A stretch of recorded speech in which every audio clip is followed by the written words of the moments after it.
Hey, happy sunny day today. This is the last day for the study guide.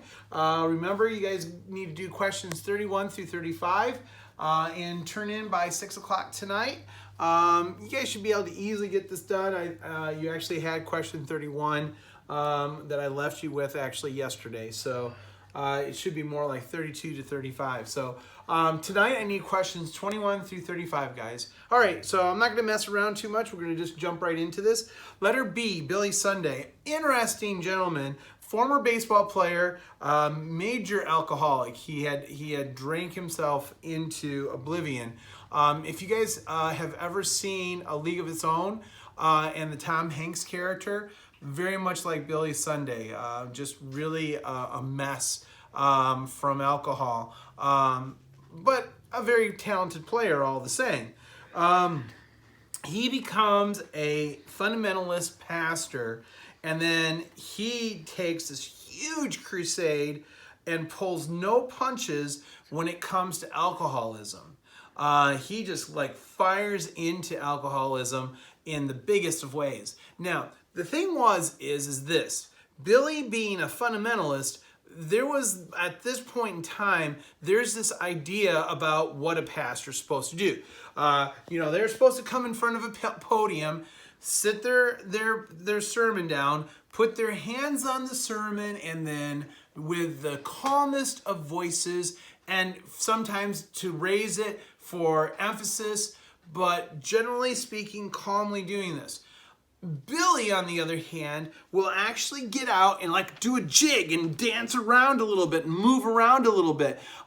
Those of you that are much more into it, many of you that have a church that is much more about the Holy Spirit, that's Billy. Billy would just dance around and whatever the Spirit said to him, he'd let it go. A lot of the fundamentalist pastors, though, are very critical of him because, well, two reasons. Number one, he's not doing what they're doing. And number two is he keeps on drawing in more and more people are finding Christ because of his unorthodox attitude and behavior. And because of that, they get very angry with Billy Sunday. So, yes, he's a former baseball player. And yes, he had suffered from alcohol. Well, I'm sorry, he came out against alcoholism. Letter C, one of the greatest challenges to fundamental beliefs was Darwinism. Darwinism had been around since the 1840s, but now it's starting to get closer and closer into the American schools. Many states in 1920 still considered it illegal, though, to teach Darwinism. A number of atheist groups wanted to actually challenge these laws and offered free legal defense to any teacher that was willing to break the law. John Scopes was a biology teacher. And he goes ahead and does exactly what they want. He teaches Darwinism, and he is instantly arrested for doing just that. William Jennings Bryan, who we talked about, the guy that wanted to have money turned from gold into silver, he's still trying to run for president, and he's still trying to influence government. William Jennings Bryan will accept the job of prosecuting attorney and will win on a technicality. So William Jennings Bryan will be the prosecuting attorney, but he'll win on a technicality. The judge had limited the case to whether or not John Scopes had taught Darwinism. It did nothing to talk about whether Darwinism was right or wrong. And William Jennings Bryan did a horrible job of showing that. So William Jennings Bryan will accept the job of prosecuting attorney. He'll win on a technicality, and the judge limited the case to whether Scopes had taught Darwinism or not.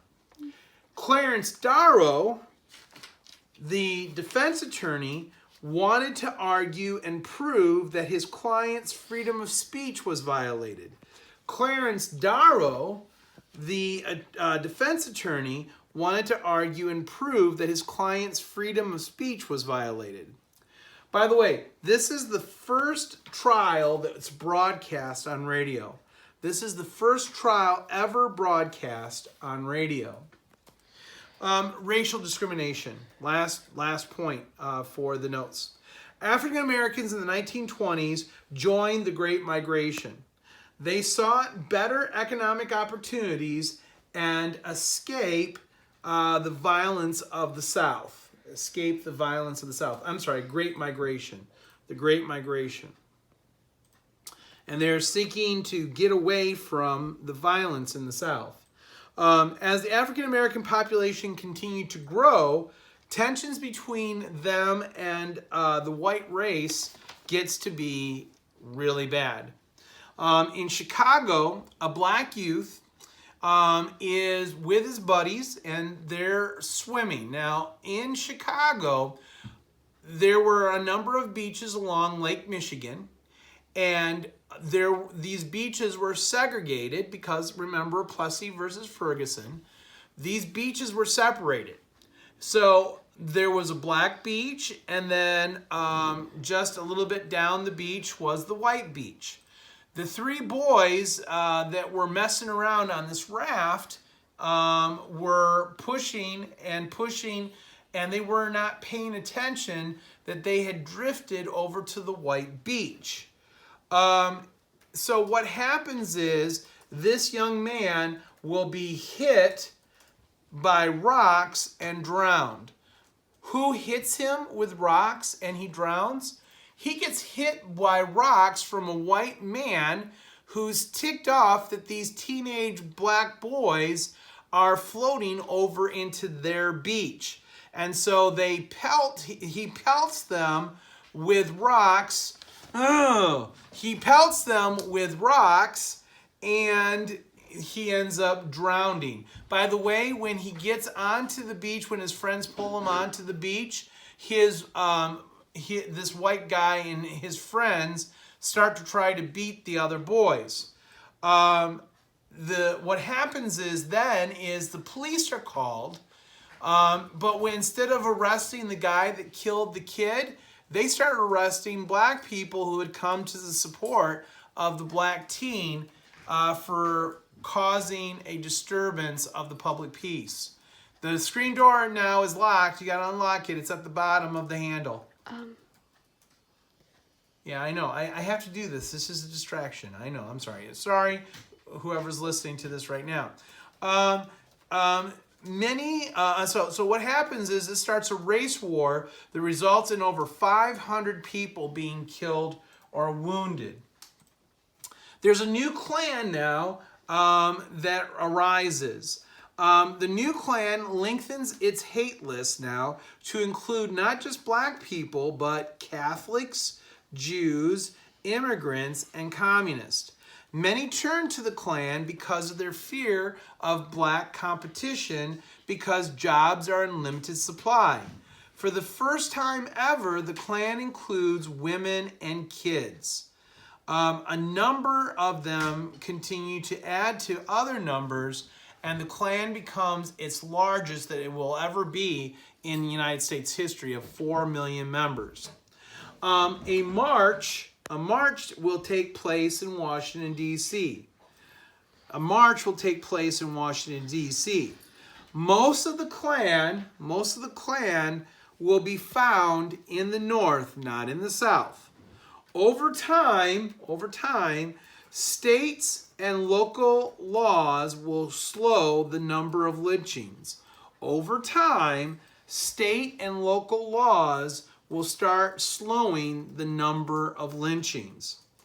The Grand Dragon, the top Klan's member, will be caught kidnapping a young woman and killing her, which is a bad Klan thing. They actually had rules about this kind of stuff. And he also will be involved in fraud in the sale of Klan clothing. So this Grand Dragon will be caught kidnapping and killing a young woman, and he will be involved in a fraud in which he is overcharging the Klan for clothing. So he's overcharging all these people that want to get their little Klan outfit. He's actually overcharging them. Marcus Garvey will be kind of the end of the 1920s. He rises out of all of this crazy chaos of the new cities, and he proposes to start a brand new nation in Africa. He was going to start a brand new nation in Africa. He starts a number of businesses that are invested in by actual Black Americans. His last business venture is a steamboat company. The last venture is a steamboat company that's racked with lots of corruption and deceit. His last venture, a steamboat company, is racked with corruption and deceit. Garvey will be put in jail for mail fraud and then eventually deported to his country of Jamaica. Garvey will be jailed for mail fraud and will eventually be deported back to his home country of Jamaica. All right, guys, so that's the notes for today. Reading, once again, no reading, but you got 31 through 35 for questions. Remember, once again, 21 through 35 due by 6 p.m. tonight. All right, guys, have a great day. Enjoy the sun. See ya. Bye.